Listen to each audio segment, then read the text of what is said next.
Ziva, guys, be serious and motivate our supporters of Zimbabwe. We love our country. But Ziva, you disappointed us. Ziva, I don't get a coach. One what is a coach of Lunga. It is not a Jewish. I think quality of my players here, the coach at Rutora and run. Guys, Mariku Bora, Neku Hospital, Petra Kupawa Imbi. Guys, Mariku Bora, Niku, one guy, Mariku Bora, Wagawanda, Nagutu Zuru, Namuta, infrastructure.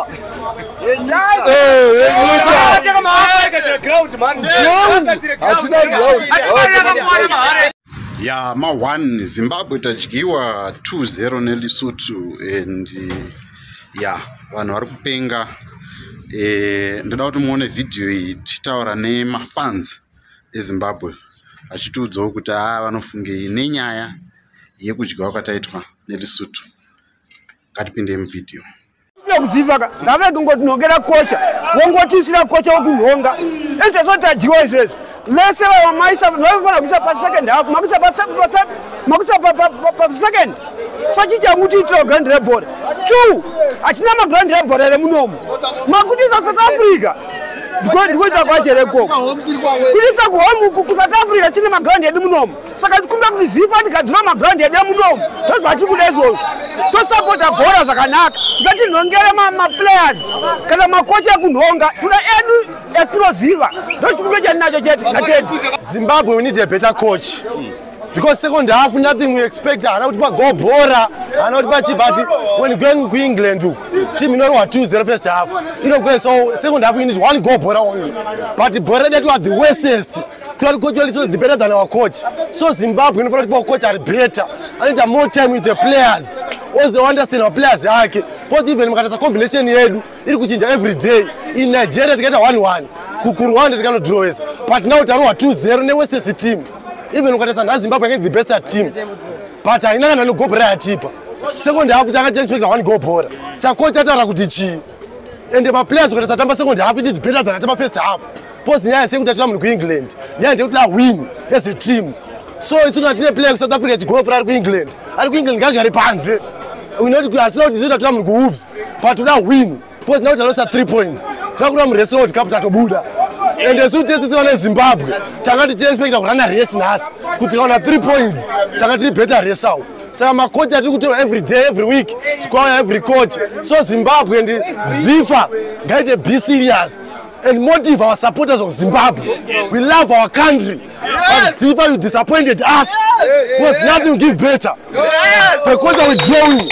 Today we don't see on the line. What they are doing and what they expect. Ziva shall motivate us. Yes, the Zimbabwean children. And the case confidence the president of sport. You shall enter in this sport. Because it was said that the president was Ziva.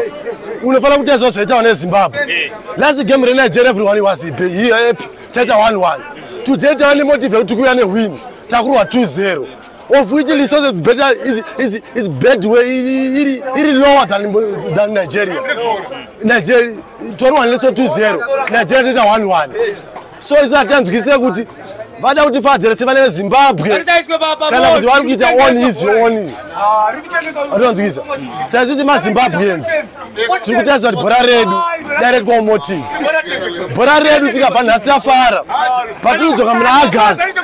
Tofana kuwana the better motive. Saka our last words tokumbira kuti Ziva as a board ngarisite. We need to Ziva as a board. Rimire. We did not get 1-1. Let's do 2-1. Secondly, as good as it is about cup qualifier, to want a former coach, per one competitive.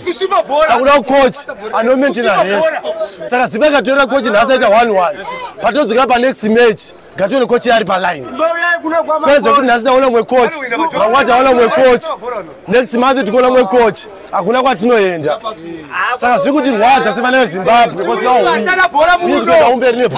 Zimbabwe nasika aina Zimbabwe aina kutamba zvatakatarisa ini ndanaita so maybe knowledge mfana muota msona chatanga pa line up batana it's okay no problem but onaka kanzure Zimbabwe ngaigadzire chi National Sports Stadium or Faro tutambira pa home so that ma supporters tinozara ground kwende tutambira ku Orlando Stadium kujozo mamwine ano less than 3000 hapana then where is Brito anovirambo jiwa kana game kana one atina coach tuna coach chai not kwenda tira zima coach manika Diamonds kuya munongoti kuri kochera bora ana bora ari kutaura keeper yenda abe keeper ya abate ndaesa mafisto zimbabwe apo bato tuona kuzomira sei ndo zvatiuda so tushira chiziva nditika regadzira stadium ready to so that my home games tutambira pa home ndo zvatiuda chete toenda to support bora then we have better football Zimbabwe chete Zimbabwe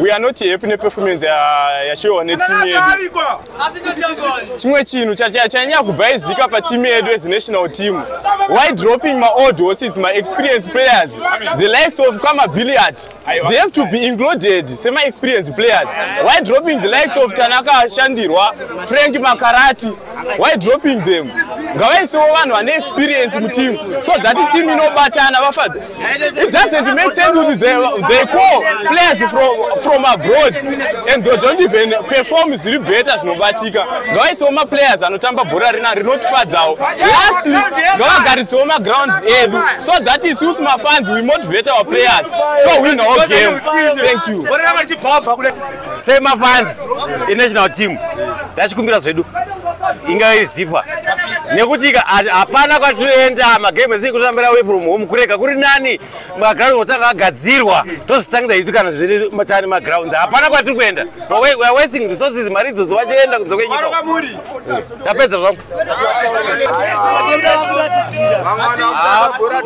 bhora yanga yakanaka team selection yanga iri bhoo pandaona paita challenge ndepekuti pama set piece vanofanira kuimprova pama set piece because first goal it was a mistake a set piece madefender anga asina kubeka keeper then second goal foot inga ma set piece saka nyaya iri kuitika ndekuti vanofanira kutsvaga technical expertise yekuti kana pachitambwa ma set piece vanoita sei kuti vago wese kana kuti vadefend saka ipapo ndo pane problem ipapo vakagadzirisa ipapo ya na keeper hake decision making yake yanga iri very poor boss man zvimwe zvaanga achiita zviri very poor na defender anga kapfeka number 2 uya anofanira kugarira pa bench pa next game nechimwe chikumbiro futi zifa ngaitinyorerawo mazita kuma jezi tizive kuti ndiani ari kutamba boss tachingoona kuti vanhu uya ane 17 vamwe hativazivi boss bhora remunomati nyanye kuritedzera ende tazvida Sterek vanotamba bhora zvakanaka asi coach haachinjwe kunge mukadzi kana kunge chi porque tikachinja mukadzi nekuti atadza mangwana unozoroorana akanaka unomuwana kupi asi ngativete coach mumwe chete kuti vana vazive coach wavo kwete kuti every gore munochinja coach nyika ipiyo ngatisadaro izvo zvahatina coach toda coach wedu wakudhara anga arimo asina kuchinjirwa coach one chekutanga kumacoach koza ungatore coach waungoona mupremier league ka one chete obva watora kuti ndiya kutokocha Zimbabwe number 2 toya tine nawo ya Msona we anofanira kuhota Msona anofanira kutangiswa arimo because like munhu anozopinda ane hasha nditika ane shungu na bhora racho akutamba reshungu ichidefenda tozouyawoka pamaground teenager Debe anofanira kugara pabench ozopinda second half maybe ka bora rinoenda kumberi. Then pamakocha makochi ngawa pazifa ka dayambotionerewo zvekuita nyaya makochi because makochi acha hapana kana munhu wana ane combination. Chakakosha ma combinations. Team yedu haina kana combination kana one. Madezi camping akaita mashoma. Camping madezi akaita mashoma. Zvibatsiro kuti totora munhu ari ku France nemunhu ari kumanika Diamonds kwamutaro. Toti chitamba mese trainer 4 days chete. Abone ma friendlies akakosha. Hadi ma combination awanike. Bora rafira papishi baba. Bora rizuzunguru rafira kwa makochi. Makocha arutera vanhu vari kubva uchando. Zimbabwe mune vanhu vakutamba bhora. Makocha akutora vanhu vari kubva uchando. Achitambisa vanhu vasina macombinations. Saka bhora redu haribude. Saka isusu kuti makochi dai agona kuti makochi dai isusu imi vakuru vezifa magona kutidzingira makochi first. Motambisa vanhu vemacombination ebhora. Vanosesena bhora everyday. Ngavarege kuchandisa mazita akudhara. Zvino pane vanhu vakutamba bhora zvaizvizvi. Saka isusu kuti mazita evanhu vakudhara haachashande kutamba bhora rekuti isusu tigone kutamba World Cup. Hatikwanisi kutamba World Cup. Vanhu vane mazita akudhara vachitamba bhora muground. Ivo pane vanhu vane macombination akakwana. Zimbabwe inoleka exposure. Because tofananga tichienda kunze kwenyika totambawo nenyika senyika yeku Middle East nana Asia, one nyika one yeku England, nyika one kana yeku America. Tozoka toita ma-friendly match munomu, ma-friendly match sana Ghana, Mali, Egypt. Ndo tizorowana na Lesotho yakatokosha kudarika izvo because hatina kwatinoenda. Saka hapana kwatiri kuenda nebhora because riri kuleka motivation, support harina ma-stakeholders. Saka hapana kwatinoenda nebhora kana zvakadaro. Ini chinyandoona mzaraka. Tikufira pama-friendly apa, but tikuleka ma-friendly mda. But bhora redu haris bad. Aiwa bo. Josa chekwaza anokunyepereka. Josa chekwaza inotofa. But coach nezifa tikukumbirawo komana. Tokumbira mutirongere wama-friendly komana nenyika dzekumusoro. Wana Algeria vari busy kutamba nena Mexico gogo. That's why vaita vanotamba bhora sereka. But team yedu inoshata. Bhora topedza. But tukuda ma-friendly kunyanya. Tokumbirawo. Tachema tokumbirawo ma-friendly. Bhora redu patingatirafira chaipo hapana. Bhora kune inodyiwa kune inowina. Ndo ma-results. Tatakatarisa kuwina asi zvakundikana. Chinokoda kungogadziriswa chete ndechekuti vatambi vedu vange vachingodawo kuwina sezvatakatarisirawo. Kudyiwa kunowanikwa tatozvitambira takutarisirawo paSouth Africa magames achiripo mazhinji. For example, ukafollowa ma-training avaita paYouTube vakamirira game iri. Vadiki. Because ungatore player from Europe akaita saMarshall Mnetsi ari kupuwa ma-instructions nema-world class coaches oyaompa Jason Tapera. We want them, those Shona speaking coaches, but time yavo is expired. We are expecting something zviri nani. Vapana vaya vandawo ma-instruction ari modern. Ne-modern technology. Ukatarisa vakaenda training camping nemakoni chete. Azviite boss. Actually, we are not happy nebhora ratambwa nhasi. Now, personally, same Zimbabwean. I'm not happy nebhora ratambwa nhasi. Like kuti combination yange isongoripo. Panga pachitosheka combination like as my players achona like Marshall Mnetsi. Bhora Gerard fast.